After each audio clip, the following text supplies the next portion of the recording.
Hello, everybody. Good afternoon, kind of good morning.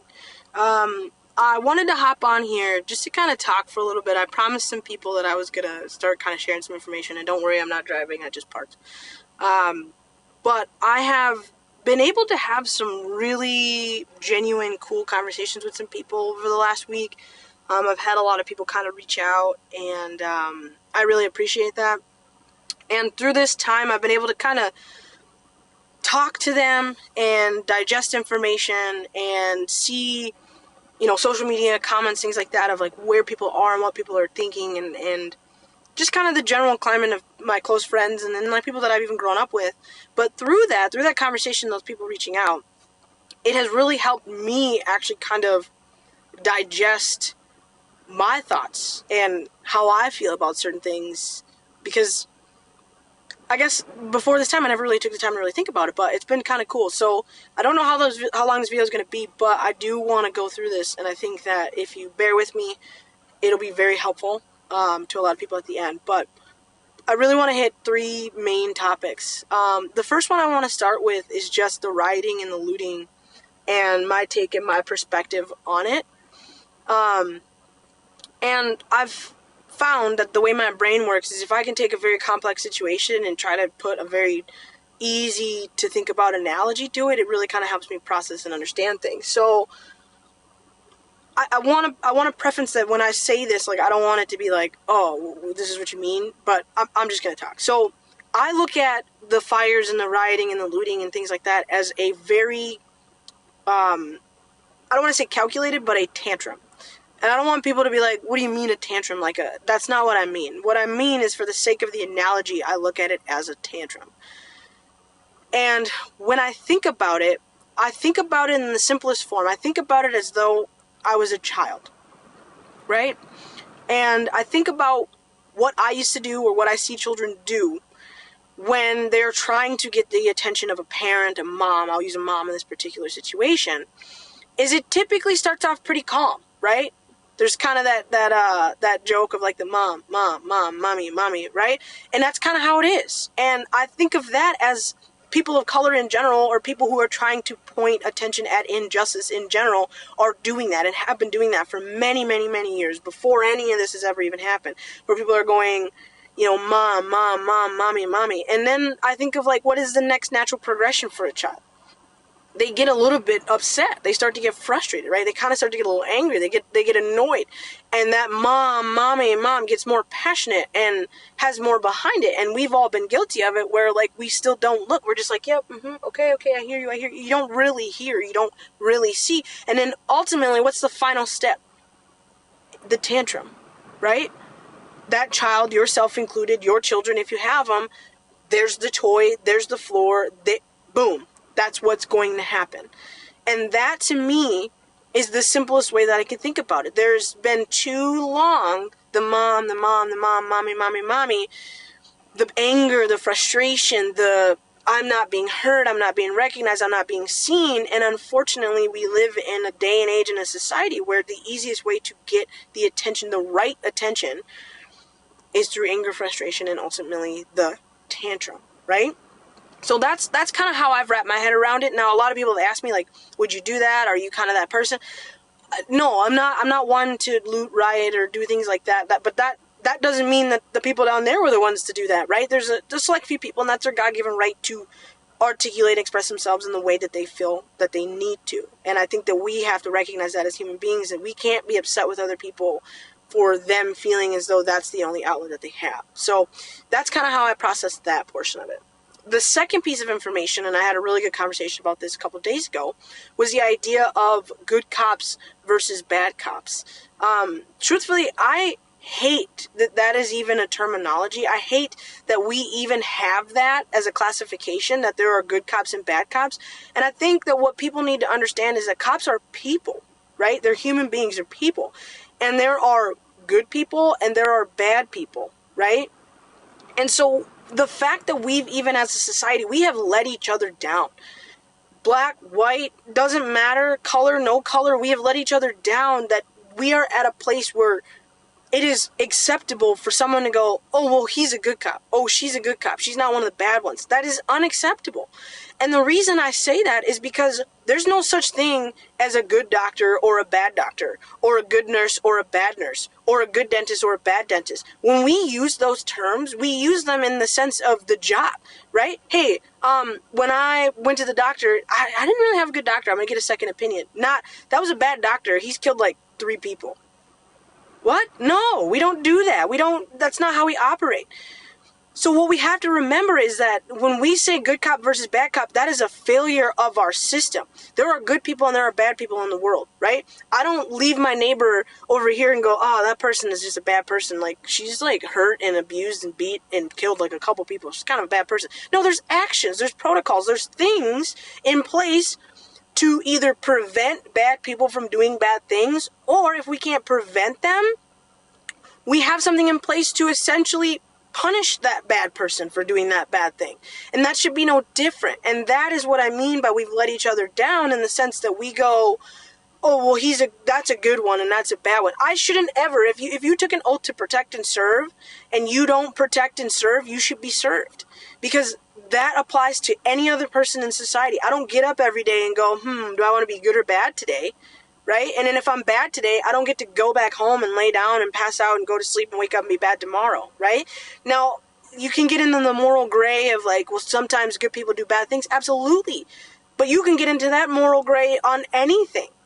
Right? People who kill people, that might have been a very good person, and they that day made a bad decision. And that is what I mean by we let each other down between the term good cop, bad cop. I don't like that, because we don't walk around in society and go good person, bad person. We go be a good person, and if you do bad things, then you will have to face the consequences. So that's something I wanted to kind of get out, and I've been talking to people about that, and let me know how you feel about it. I just think that we kind of hold that code of morality across everything, that it needs to be universal, needs to be standard. So I really don't like that there's good cop, bad cop, because some of my great friends are police officers, and they protect and they serve and they take that oath, and guess what? They're good people, because they're just good people, right? Who happen to be cops, right? And if they went out and about and did bad things, or they saw someone doing bad things, they expect justice to be served regardless. So I think we need to think about that. Lastly, the thing I want to talk about is the term white privilege. So the term white privilege gets thrown around a lot, and it has in the past a lot, and truthfully, I understand the animosity behind the term, because if you think about it, a lot of people throw out the term white privilege to white people in particular, and it's kind of met with resistance, and I understand, because there's no explanation of what that means, and it's usually kind of used in kind of a condescending or negative way. So, I mean, you kind of got to look at it from the perspective of, if I'm going, white privilege, and I'm a white person, yeah, okay, right, like, dang, like, what does that mean? So what I want to do is I want to take the time to explain what white privilege personally means to me. And this is one of the things that I have, through wonderful conversation with people, have kind of been able to come to terms with myself, and really didn't take the time to think about. I just felt it, I knew it, I've lived with it, but I want to articulate it, and I think it might help some people. So one person in particular, I had a conversation with, and she used the term, I am able to turn it off.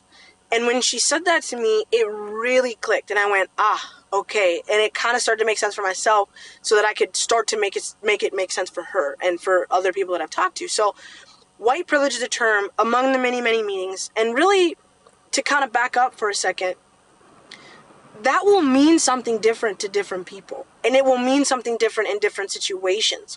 And as you navigate, whoever you are, person of color, white person, as you navigate, you'll start to learn that, and you'll start to identify what that means to you personally. So what it means to me personally is, it means 3 things. It means, as a white person, as a person that is not of color, you have the ability to turn it off, turn it down, or turn away. And it meaning racism and injustice in general. So privilege meaning, I can look at a situation of injustice or racism, and I can choose to turn it down, I can choose to turn away, or I can choose to turn it off. Of those 3 things, to me in particular, I think the worst is turning it down. Because my definition of turning it down is diving in, it's kind of like sticking your toe in the water and be like, ooh, it's cold. I'm uncomfortable, right? Some might argue turning away, looking at it, seeing it happen right in front of you and looking away. That happens often, and maybe I'm just a little numb to it, so it's not that bad for me.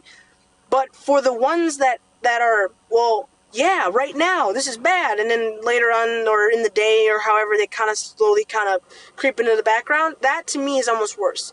Be in. If you're in, be in. So, as a person of color, as a woman, right, as of many things, I'm not awarded that privilege. I don't have the ability to, in the day, look at injustice or racism or any of that and go, you know what? I'm good. I'm actually just going to go into Best Buy and go get the TV that I was going to go buy. I don't get to do that, right? I walk into a room and it's instantly around me. It's surrounded with everything that I do in my day-to-day life. So for me, the term white privilege is being able to do one of those three things. Looking at a situation and recognizing that it's not an ideal situation and having the ability to turn and walk away. Looking at that situation, whether that's on the news, and being able to turn it off and be like, you know what, I don't want to deal with that today. Or looking at a situation or being part of a situation, kind of doing something about it, but then ultimately not doing anything about it. Those are my definitions of what white privilege is. So the common question that I get, and a lot of people have been asking me, what can I do? What can I do? And I get that question all the time. I want to learn, I want to grow, and that's awesome, but the question is, what can I do? And that's a tough question to ask because that question varies so much by where you live, who you associate with, your friends, your family, your work. That question varies. But one thing that I will tell you, and I'll give you some advice for those of you who are looking to figure out what you can do, is I implore you to recognize within yourself that privilege. Do you or have you in the past been able to turn it off, turn it down, or turn away? And the one thing that you truly can do is you can exercise the right to not do those things. And I mean that wholeheartedly. Like, you have the choice, you have the privilege, you are awarded that privilege based solely off the color of your skin to be able to do those three things. Make the conscious effort to not. No matter how uncomfortable, no matter how sad, no matter how hurtful, no matter how any of it is, I encourage you to not turn it down, to not turn it off, to not turn away. And that is what you can do. And in whatever capacity, whatever any shape or form that tends to pan out as, actively think about that every single day. Am I doing one of those three things? Am I doing that subconsciously? Am I doing that because I'm uncomfortable? Am I doing that because it's the easiest route to go? That's what you can do. You can start with yourself, and then you can start to kind of fan out to the people around you. Impact your household. Impact your loved one. Impact your grandparents. Impact whoever. Impact your work. Start with yourself and spread that message, right? And make sure that the ones around you know that it's not okay to not pay attention to that stuff, to not do what's right in any situation. So that's kind of what I've gathered, and this is kind of my loose rant about things. And I've always encouraged people to reach out and talk, and I'm here, and I will have all the conversations in the world, because really it's good for me too. It's making me kind of process a lot of the things that I'm thinking and a lot of the things that I'm feeling and trying to get them out into words. And maybe I do a good job, maybe I don't, whatever, I'm a human being. But yes, those are the three things. If there's anything that you can do, don't turn it off, don't turn it down, and don't turn away. So thank you for watching. I appreciate this. Please reach out in any capacity. I'm open. I'm here. I'm ready. I'm willing to listen, willing to learn and educate, both directions. So thank you guys. Have a beautiful day. It is hot out here. Stay cool. All right.